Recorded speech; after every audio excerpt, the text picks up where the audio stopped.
नमस्कार बच्चों, आज की कक्षा में आपका स्वागत है। आज हम सीखेंगे पदबंध फ्रेज की परिभाषा जान लेते हैं। वाक्य में जब अनेक पद मिलकर वह प्रकार्य करते हैं जो किसी एक पद द्वारा किया जाता है, तो पदों के ऐसे बंध या समूह को हम पदबंध कहते हैं। जैसे, मेरे कानपुर वाले मित्र ने मुझे एक घड़ी दी, आपके मित्रों में से कोई नहीं आया, अध्यापक ने मुझे एक सजिल्ड और मोटी पुस्तक दी, मुझसे अब नहीं पढ़ा जाता, कश्मीर से कन्याकुमारी तक भारत एक है। ये सभी उदाहरण हम आगे बहुत ही ज्यादा डिटेल में समझेंगे। उपर्युक्त उदाहरणों में जो रंगीन पद है वो कई पदों के योग से बने हैं, जैसे मेरे, कानपुर वाले, मित्र में, ये बहुत सारे पद हैं और इनको मिला करके एक पद बना है। किंतु वे परस्पर इस प्रकार एक दूसरे से बंधे हुए हैं कि वे मिलकर एक वही व्याकरणिक प्रकार कर रहे हैं जो किसी एक पद जैसे कि संज्ञा, सर्वनाम, विशेषण, क्रिया तथा क्रिया विशेषण द्वारा किया जाता है। पदों के ऐसे बंध या समूह को हम पदबंध कहते हैं। पदबंध के प्रकार, पदबंध के कुल 5 प्रकार है। संज्ञा पदबंध, सर्वनाम पदबंध, विशेषण पदबंध, क्रिया पदबंध और क्रिया विशेषण पदबंध। अब एक एक करके हम सभी पदबंधों को जानेंगे। सबसे पहले हम संज्ञा पदबंध के बारे में जानकारी ले लेते हैं। जैसा कि संज्ञा आप सब जानते हैं, किसी वाक्य में अगर एक शब्द संज्ञा है तो हम तुरंत समझ जाते कि ये संज्ञा है और ये व्यक्तिवाचक, जातिवाचक, भाववाचक किस प्रकार की संज्ञा है। लेकिन संज्ञा पदबंध क्या है? संज्ञा और संज्ञा पदबंध दोनों में काफी अंतर है। तो सबसे पहले हम यहाँ परिभाषा जान लेते हैं इसकी। जहाँ कोई पदबंध वही कार्य करे जो किसी संज्ञा पद द्वारा किया जाता है, तो ऐसे पद को संज्ञा पदबंध कहते हैं। जैसे कि राम घर जा रहा है, यहाँ पर राम क्या है? राम शब्द क्या है? सिर्फ संज्ञा पद है, सिर्फ क्या है? संज्ञा पद है। लेकिन संज्ञा पदबंध क्या होता है वो हम यहाँ उदाहरणों के माध्यम से समझेंगे। जैसे, परिश्रम करने वाले छात्र सदा सफल होते हैं। इस वाक्य में अगर संज्ञा पद की बात की जाए कि संज्ञा पद क्या है इस वाक्य में, तो यहाँ पर छात्र जो है वो है संज्ञा। कौन सी संज्ञा है ये? जातिवाचक संज्ञा। अब ये है संज्ञा पद, छात्र क्या है? संज्ञा पद। लेकिन परिश्रम करने वाले छात्र, अब यहाँ पे छात्र के साथ क्या जुड़ गया है? परिश्रम करने वाले छात्रों की बात हो रही है। तो यहाँ पर यह पूरा जो है, ये पूरे पद जो है ये मिलकर बन जाएंगे संज्ञा पदबंध, क्योंकि ये किसके लिए इस्तेमाल किया गया है? छात्र के लिए।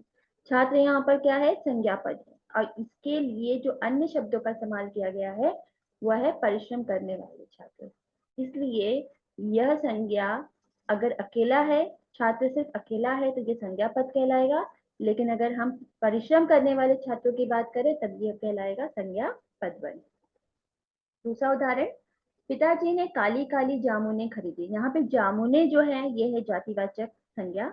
अब उनके लिए क्या और कहा गया है? वो है काली काली जामुने। अब ये जामुने जो है वो है हमारा संज्ञा पद और काली काली जामुने ये हमारा है संज्ञा पदबंध, यानी कि इन पदों से ये बंध गया है। तीसरा उदाहरण है, लोहे की अलमारी में टंगा कोट उतार लो। किसके बारे में बात हो रही है? कोट के बारे में बात हो रही है। कोट क्या है? जातिवाचक संज्ञा। अब इस कोट के बारे में और क्या जानकारी दी गई है? लोहे की अलमारी में टंगा कोट। तो यहाँ पे कोट जो है संज्ञा पद है, लेकिन लोहे की अलमारी में टंगा कोट ये क्या हो गया? संज्ञा पदबंध, यानी इन पदों से इसे बांध दिया गया है। मेरा विद्यालय नगर का सर्वश्रेष्ठ विद्यालय। यहाँ पे ये जो विद्यालय शब्द है ये है संज्ञा, संज्ञा पद, और मेरा विद्यालय ये पूरा क्या कहलाएगा? संज्ञा पदबंध।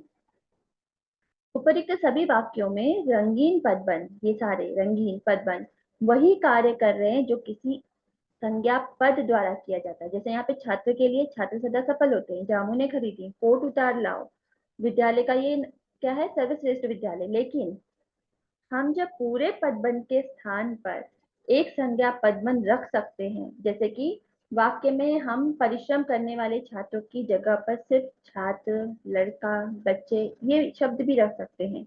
लेकिन हमने क्या किया है? इनके साथ और भी पदों को जोड़ दिया है, इससे ये संज्ञा पदबंध हो गए।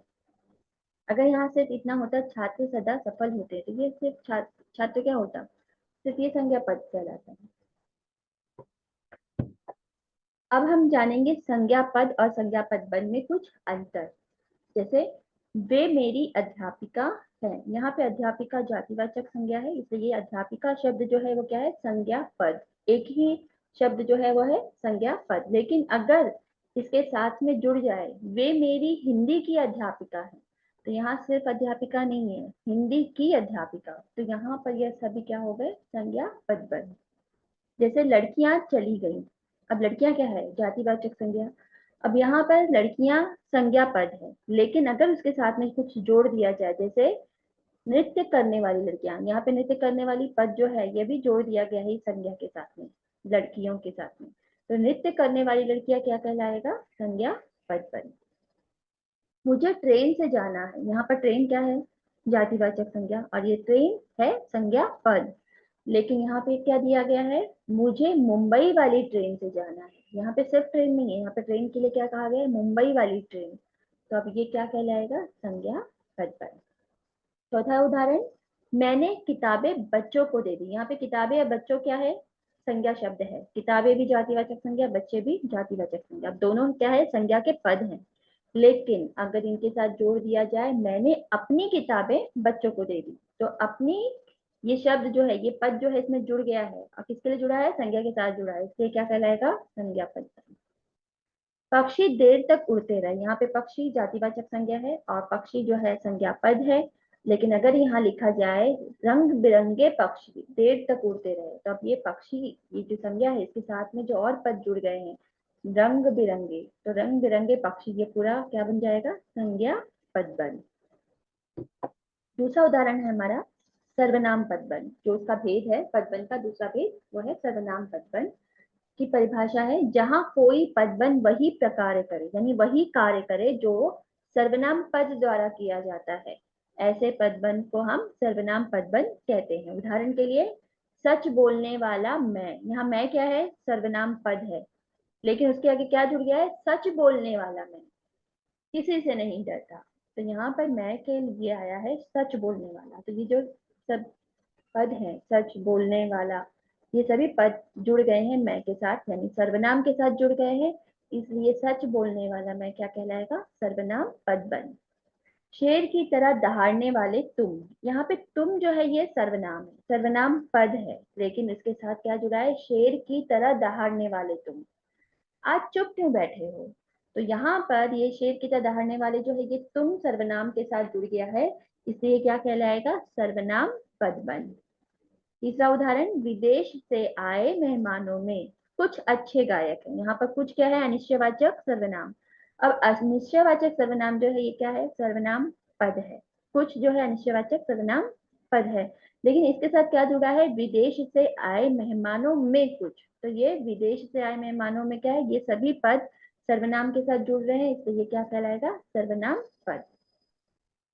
सदा प्रथम आने वाले आप पीछे कैसे रह गए, यहाँ पर आप क्या है, पुरुषवाचक सर्वनाम, और ये क्या है, सर्वनाम पद, लेकिन इसके साथ और कितने पद जुड़ गए, सदा प्रथम आने वाले आप, सदा प्रथम आने वाले आप, अब ये सर्वनाम पद आपके साथ जुड़ गया है, इसके लिए कहलाएगा सर्वनाम पद बन। ऊपरी सभी वाक्यों में जितने भी ये रंगीन शब्द है, जैसे कि मैं, तुम, कुछ, आप, ये सब पद हैं, सब सर्वनाम की तरफ हमें संकेत कर रहे, इशारा कर रहे हैं, लेकिन इनके साथ ये जो बाकी के पद जुड़ गए हैं, सच बोलने वाला, शेर की तरह दहाड़ने वाले, विदेश से आए मेहमानों में, सदा प्रथम आने वाले, इसलिए क्या बन गया, सर्वनाम पद बन। अब हम कुछ उदाहरण देखते हैं जिससे हम दोनों में अंतर समझ पाए कि सर्वनाम पद और सर्वनाम पद पद में क्या अंतर है। तो जैसे यहाँ उदाहरण दिया गया है, तुम आज चुप क्यों हो, यहाँ पर तुम जो है ये कौन सा सर्वनाम है, पुरुषवाचक सर्वनाम, तुम आज चुप क्यों हो। अब यहाँ पर तुम जो है ये सर्वनाम पद है, लेकिन इसके साथ अगर जुड़ जाए कुछ और पद, जैसे बहुत बोलने वाली तुम आज चुप क्यों हो, तो बहुत बोलने वाली जो ये पद जो तुम के साथ जुड़ गया है, सर्वनाम के साथ जुड़ गया, तो ये क्या बन जाएगा, सर्वनाम पद बन। ऐसे ही मैं असफल नहीं हो सकता, मैं क्या है, पुरुषवाचक सर्वनाम, सर्वनाम पद है ये, और इसके साथ अगर जुड़ जाए लगन से काम करने वाला मैं, असफल नहीं हो सकता।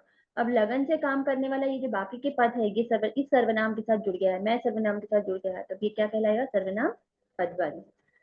तीसरा उदाहरण, हमने बहुत सी अच्छी बातें सीखी।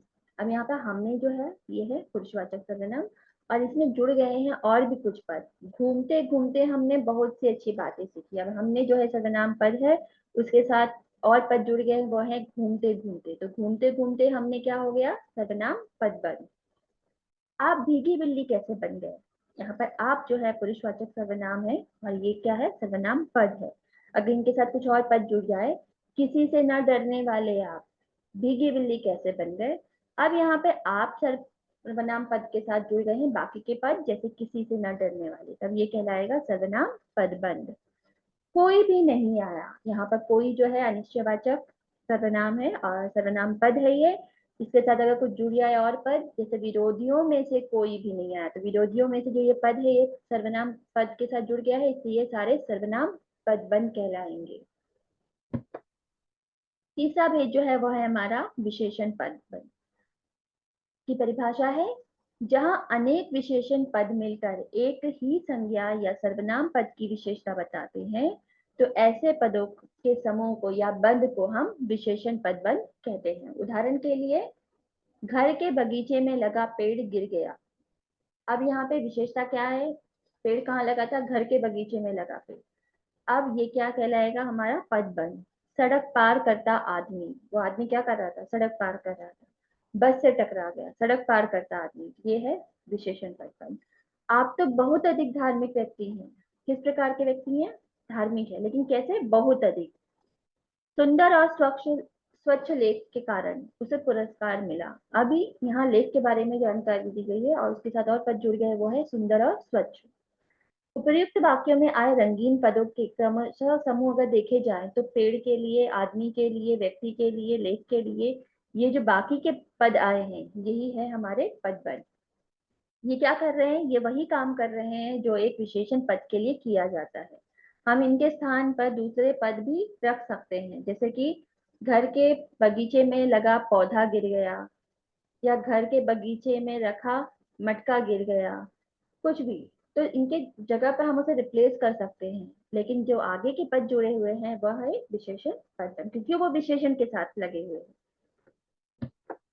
अब विशेषण पद और विशेषण पदबंध में थोड़ा अंतर समझ लेते हैं। जैसे मेरा बेटा कल आ रहा है, ये क्या है? मेरा, मेरा बेटा सार्वनामिक विशेषण है। अगर इसमें जुड़ जाए मेरा छोटा बेटा कल आ रहा है, तब ये बन जाएगा विशेषण पदबंध। दीपक एक डॉक्टर है, एक यहाँ पर क्या है? निश्चित संख्यावाचक विशेषण है और उसके साथ जुड़ गया दीपक एक मशहूर डॉक्टर है, तब ये बन जाएगा विशेषण पदबंध। हमने 2 कार खरीदी। अब यहाँ पे 2 क्या है? निश्चित संख्यावाचक विशेषण, और ये विशेषण पद है। इसके साथ अगर जोड़ दिया जाए दूसरा पद, हमने 2 नई कार खरीदी, तब ये बन जाएगा विशेषण पदबंध। हम नीली कम सॉरी कल नीली कमीज पहनो। अब यहाँ पर नीली क्या है? गुणवाचक विशेषण, गुणवाचक विशेषण है, विशेषण पद है। और इसके साथ अगर जोड़ दिया जाए गहरी, कल गहरी नीली कमीज पहनो, तो यहाँ पर गहरी नीली क्या है? विशेषण पद बन। रोहन के पास कुछ पुस्तकें हैं, कुछ अनिश्चित संख्यावाचक विशेषण है और विशेषण पद है ये, और उसके साथ दूसरा पद जुड़ गया है, रोहन के पास पुरानी कुछ पुस्तकें हैं, तो पुरानी कुछ क्या कहलाएगा? विशेषण पदबंध। का चौथा भेद है वो है क्रिया पदबंध। क्रिया यानी कि वर्ब की उसकी परिभाषा है, जहां मुख्य क्रिया तथा सहायक क्रिया मिलकर एक ही क्रिया का काम करे, वहां पर क्रिया पदबंध होता है। उदाहरण के लिए, बालक मैदान में क्रिकेट खेल रहा है, यहाँ पे सहायक क्रिया क्या है? रहा है। खेल रहा है मुख्य क्रिया है। अब ये क्या बन गए? पूरे मिलकर क्रिया पदबंध। वह अब तक आ चुका होगा। आना क्या है? यहाँ पर मूल क्रिया है। आना क्या है? मूल क्रिया है, मुख्य क्रिया है। और होगा, ये क्या है? हमारा सहायक क्रिया। तो आ चुका होगा, ये सभी मिलकर के क्या बन जाएंगे? क्रिया पदबंध। पानी लगातार बह रहा है, मूल क्रिया बहना और की सहायक क्रिया रहा है, तो ये क्या बन जाएगा? बह रहा है, क्रिया विशेष, क्रिया पदबंध।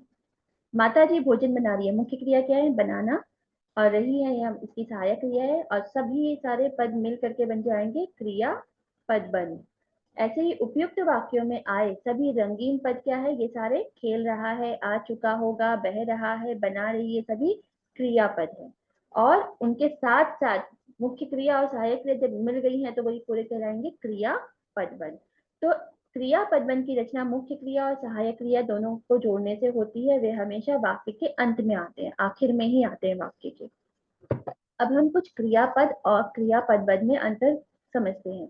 जैसे चाचा जी लंदन से आ रहे हैं, यहाँ पे आ क्या है, आना, ये है उसकी मुख्य क्रिया, और रहे हैं ये क्या है, उसकी सहायक क्रिया। तो आ रहे हैं ये क्या बन जाएगा, चाचा जी लंदन से आ रहे हैं, ये पूरा आ रहे हैं बन जाएगा क्रिया पदबंध। ऐसे ही मसूरी में हिमपात हो रहा है, यहाँ पे हो का मूल क्रिया क्या है, होना, और रहा है क्या है, सहायक क्रिया। तो हो रहा है ये पूरा क्या बन जाएगा, पदबंध। ऐसे ही हेमंत नाच रहा है, मूल क्रिया क्या है, नाच से नाचना, रहा है इसकी सहायक क्रिया हो गई, तो नाच रहा है ये क्या कहलाएगा, क्रियापद बन। ठंडी हवा चल रही है, चल क्या है, मूल क्रिया है जो किससे बना हुआ है, चलना से बना हुआ है, बस की सहायक क्रिया क्या है, रही है। तो ठंडी हवा चल रही है, यहाँ पे चल रही है, ये पूरा क्या बन जाएगा, क्रियापद बन। पतंग झाड़ियों में अटक गई, अटक किससे बना हुआ है, अटकना से बना है, गई क्या है, इसकी सहायक क्रिया है। तो पतंग झाड़ियों में अटक गई, यहाँ पे अटक गई है पूरा क्या है, क्रिया पदबंध। इसका आखिरी भेद है वो है क्रिया विशेषण पदबंध, यानी जो क्रिया की विशेषता बताए पर अन्य पदों के साथ में जुड़ जाए वह होता है क्रिया विशेषण पदबंध। जहाँ अनेक पद मिलकर क्रिया की विशेषता बता रहे हो वहां क्रिया विशेषण पदबंध होता है। जैसे मैंने रमा की आधी रात तक प्रतीक्षा की, दिन रात परिश्रम करके वह प्रथम आया। रमेश कई दिनों से ऑफिस नहीं गया, उसने सांप को लाठी से पीट पीट कर मार डाला। इन सभी वाक्यों में विशेषता क्या है, आधी रात तक, दिन रात, कई दिनों से, पीट पीट कर, मतलब विशेषता क्या है कि मारा किस तरह से, पीट पीट कर मारा। तो ये क्या है, रीतिवाचक क्रिया विशेषण। कई दिनों से समय बता रहा है, दिन रात ये भी समय बता रहा है, आधी रात तक ये भी समय बता रहा है। तो ये सभी जो है, जो क्रिया हो रही है उसकी क्या विशेषता है, ये सभी पद मिलकर बन जाएंगे क्रिया विशेषण पदबंध। जैसे उपयुक्त वाक्यों में आए रंगीन शब्द क्रिया के साथ, जब ये पता चले कि क्रिया कब हो रही है, कहाँ हो रही है, कैसे हो रही है, कितनी मात्रा में हो रही है, आदि प्रश्नों के उत्तर अगर हमें मिलते हैं और साथ में क्रिया की विशेषता बता रहे होते हैं तो वे क्रिया विशेषण पदबंध कहते हैं।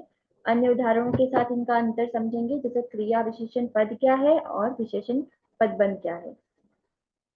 जैसे वह धीरे धीरे लिख रही है, यहाँ पे धीरे धीरे लिख रही है क्या है, रीतिवाचक क्रिया विशेषण। तो धीरे धीरे क्या है, क्रिया विशेषण पद है। लेकिन अगर उसके साथ कुछ जुड़ जाए, वह बहुत धीरे धीरे लिख रही है, तो यहाँ पर बहुत जो पद जुड़ गया है तब ये क्या बन जाएगा, क्रिया विशेषण पदबंध। ऐसे ही मैं कल पहुंचूंगा, ये क्या है, कालवाचक विशेषण, समय के बारे में बता रहा है कि कल पहुंचूंगा। लेकिन अगर इसमें कुछ और पद जुड़ जाए, जैसे मैं कल 4 बजे पहुंचूंगा, तो ये बन जाएगा क्रिया विशेषण पदबंध। ऐसे ही सब लोग बाहर गए हैं, ये क्या, बाहर क्या है, स्थानवाचक है, स्थानवाचक क्रिया विशेषण। और जब अगर इसमें जुड़ जाए कि सब लोग घर से बाहर गए, तो यहाँ पे घर से बाहर क्या हो जाएगा, क्रिया विशेषण पदबंध। दावत में उसने बहुत खाया, बहुत क्या है, ये मात्रा बता रहा है, क्वांटिटी बता रहा है कि कितना खाया, बहुत खाया, परिमाणवाचक विशेषण है ये। तो दावत में उसने बहुत ज्यादा खाया। अब यहाँ पे जो दूसरा पद बहुत के साथ जुड़ गया है ज्यादा, तो ये क्या बन जाएगा, क्रिया विशेषण पदबंध। ऐसे ही कुछ लोग बोलते हैं, बोलते हैं ये क्या है, क्रिया है। लेकिन कुछ लोग सोते सोते बोलते हैं, ये उसकी और भी विशेषता बता रहा है। तो सोते सोते बोलते क्या बन जाएगा, क्रिया विशेषण पदबंध। उम्मीद है बच्चों आपको पदबंध समझ में आ गया होगा, उसके सभी भेद समझ में आ गए होंगे। और इन उदाहरणों की आप स्क्रीनशॉट भी लेकर रख सकते हैं ताकि आपको जब भी तुरंत के तुरंत रेफ़र करना हो तो आप रेफ़र कर सकें। अगर आपको ये वीडियो अच्छी लगी तो इस वीडियो को एक लाइक और चैनल को सब्सक्राइब ज़रूर कीजिएगा। Thank you.